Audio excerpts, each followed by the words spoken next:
Let us go, marching along to Zion, beautiful city. Let us go, we are marching. Land acquisition and ownership in Nigeria is majorly determined by the state. However, the land system is characterized by several actors such as government, community leaders, family members, lawyers, estate agents, amongst others. This sometimes leads to conflicts based on interest and fueled by a corrupt system.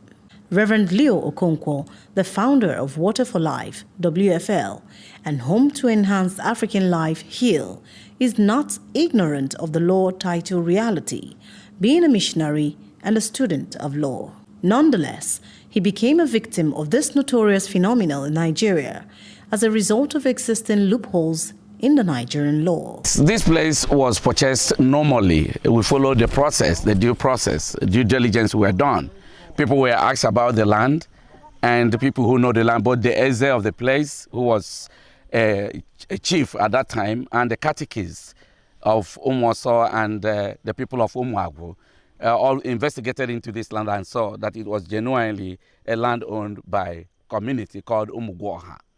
So an arrangement was made for the fund, and personally, I contributed 80% of the cost of the land, and from my family assets that was sold in Port Harcourt, and then which my family allowed me to use, and then from the 20% would be an additional fund that was given by Water for Life, which was my institution in the U.S. That was how the source of the income with which we bought these, massive acres of land. And now, we didn't just carry money and give to people. We had the lawyers who, of course, like I said, who did the investigations and what they call charting to make sure that this land is not encumbered. And when they did that, the lawyers prepared what we call in Nigeria and in Imo State, the power of attorney. And we exchanged money, which was given to them by the bank. The said land, which is located in Umuagwo village in Imo State, collectively owned by the community, was sold to Reverend Leo in 2002 in the name of Water for Life mission. The certificate of occupancy was awarded to Water for Life in the year 2014 after 12 years with the consent of the community leader, Eze Julian Amechi. Obodo, the community, I didn't be sent in a batarage. In an apostolic work. Never. Ọrụ gbasara Chineke before gị na ndị ọcha ahụta gị bido ọrụ gị bịakwanụ were ihe gbasara okwu Chineke na inyere ụmụaka aka bịa n'obodo anyị nke masịrị onye ọbụla. Adịkwa na nkwado n'ebe nọ ebe ọbụla na-aga anyị na gị so aga mụ nwa eze na ndị chief niile ebe ọbụla na-aga eso gị aga. Ya mere mmadụ nke Chineke kere enwe ike ịbịa kwụsị ọrụ ọma ọnụ na-arụ n'obodo anyị maka ọwụ ihe gbasara ọrụ Chineke. Ahụna m ụmụaka ole ị na-enye aka na-akpara erimeri na-azụrụ mkpụrụ ọgwụ. So ihe a bụ ihe gbasara Chineke. Mmadụ dị ndụ a ga-akwụsịli ya.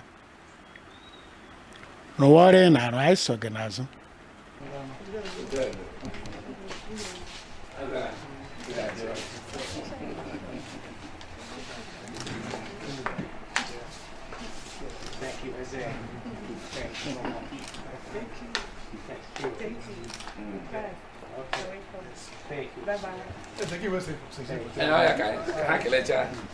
In the euphoria of this arrangement and the developments that followed are the estranged Usoha family that may be considered real-life villains in this narration, who claim that the land belongs to their father. Sooner than later, we now had an interloper who is a young man and family from this village by name Uzoma Usoha and his family, hygienists, coming up with a fictitious story and claim that this property now belongs to him. Chief F.E.A. Arnolu, who zoned the Umuagwu land to be used for educating the children, testifies to the destructive intent of the interlopers. The interlopers are claiming that they are the owners of this place, Whereas we, the indigenous of Ohaji, know that the entire Omogwa sold this land to this reverend. The interlopers who were there when this man was developing this place. For more than 15 years, they did nothing to confront him. More than 20 years, they did nothing to confront him, to sue him, or do any other thing that we say, who sent you? They knew this man bought this area from their people. So instead of them to encourage him by bringing their children, as most of our children are here, schooling, instead of these plenty to join with them, they bring in confusion, telling lies to the outside world, which is an injury to themselves and to the entire Ohaji where they come from. We are not happy with them. The situation soon turned violent as the Osworas hired thugs to intimidate the Messengers of Justice Sisters (MOJs) who occupy the land, and also bribed some police officers to possibly take over the property. We are here, Osama and his group and the Hajunus brought the Curtis boys. They came here and started shooting guns. The day they shoot gun here, everybody ran away. The people, workers are working here. They now took all of 2 things from the workers, bought the phone, everything. They inside them, they made away with that. The other day they came, the same thing, shoot at the school, all the whole children ran away, even the Reverend sisters, everybody they ran away. The 3rd time they came here just to attack my boys. We have more than 20 boys here. Others at the other place. They came and attacked because I do position them. Even one of my 2 IC had been in the hospital more than 3 weeks before he was discharged. The Reverend paid for his bail. He now come out. The Messengers of Justice Sisters and the Umuagu children testified to the brutality of the Osworas attack. Around 11 o'clock, I got a call from one of our parents from the village. That sister that I should carry the children another way, that I come to burn this place, burn everybody here, burn the whole place. So with fear, I just woke up from, I don't know what to do. I tried to gather the children. We started praying at that time. Well, why within 15 minutes, this neighbor came, our parents came, knocking at the gate. Whoa, whoa, whoa, whoa. Sister, you people are going to die this night. Oh, please come out, come out. Some of our children, some of them we are naked. These are little ones. So we have 35, the children are 35, almost 40 number. So I gathered them. We came out. They said, sister, that it already come out. And when I came out, there was a heavy noise. They were shouting from that place. So I said, if they come and kill, at least if I die, no problem. But these children, what am I going to say? So what I did, we started jumping the fence. In the process, I got this location. I was trying to, carry the children to jump the fence. So that night. So where did you go to that night? We ran to Eze's place. We through the bush now, thick bush. Within 1 hour, we have to trek down to Eze. Before we reached Eze's place, it was after 12 to 1. They came during the school hour. They pursued the workers and then the sisters and some of the students. Almost all of us ran away to the convent, and they were shooting guns. They say they should stop work. If not, they will kill anybody that they will see. Defending the rights of orphans and the marginalized is a core social tenet of the MOJs. Perhaps the unfortunate encroachment on their space is a test of their resolve to serve, which is evident in their resilience. Early in 2017, so over 2 years ago, I heard from Deacon Leo that there were interlopers, outsiders coming in to Umuagu claiming the property as their own. And this distressed me because we had other projects that we wanted to focus on and divert resources to. And all of a sudden there was this attack, this encroachment on this mission property serving all these children that you see here, that was now confronting us.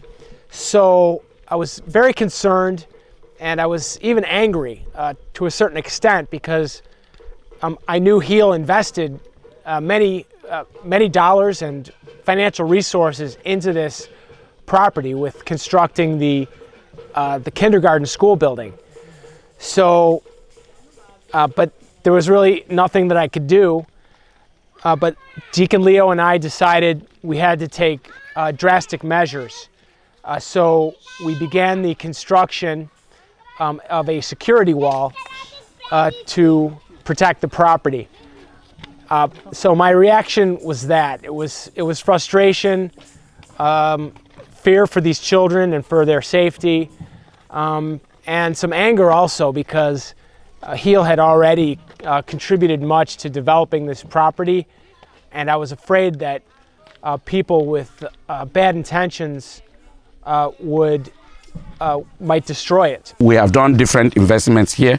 We have built the convent where the Reverend Sisters live, the MOJs, the MCCPs, and we have built a compassionate home where the children, orphans, people who are poor or who have no one to take care of them in their education and otherwise, live and be trained and tutored by the sisters and other officials. We have built behind me, if you can look very well, the formation house for the brothers, the postulatum. And then also behind and beside that particular building is the Mother Enabler kindergarten, primary and secondary school. All these investments and all these structures and all these things have been done since 2002. The MOJ sisters and orphans at Umuagwo have nowhere to turn, but need support and protection from bullies like Uzoma Oswoha, his family, and others. Deacon Leo and I decided we'll once and for all provide permanent security to this currently vulnerable property. But we know that God has set aside this property for this mission and for the development of these children right here who I'm with. It's for them, it's for their future, it's for their salvation that we are here.